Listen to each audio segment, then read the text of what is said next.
ماله ما دام قد بلغ النصاب. بارك الله فيكم شيخنا. معنا المتصل الأستاذ عبد الرحمن الخمسي. تفضل أستاذ عبد الرحمن بطرح السؤال. بالله عليك بالشيخ يعطي كلمة لمدينة الخمس بحكم الثوار على مشارف الخمس، وثوار الخمس ما عندهم السلاح وكل السلاح عند اللجان الثورية والأمن الخاص بالقذافي. بارك الله فيكم وارشدونا على ذلك يا رب العالمين. شكرا لك شيخنا.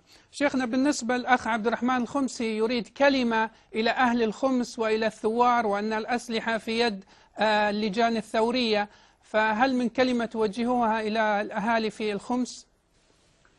أهل الخمس الآن تنتظرهم المعركة، عليهم أن يعدوا العدة لأنفسهم، لا يبقوا هكذا عزلا حتى تدخل عليهم اللجان الثورية في بيوتهم وتنتهك حرماتهم.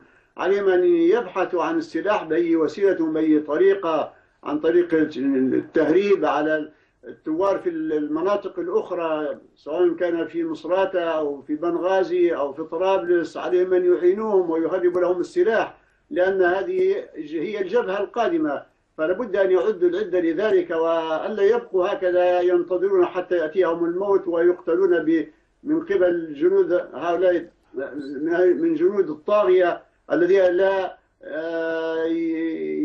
يراعون فيهم إلا ولا ذمة. فلا بد أن يأخذوا حذرهم وأن يأخذوا حيطتهم وأن يسعوا للدفاع عن أنفسهم. شكرا لك شيخنا.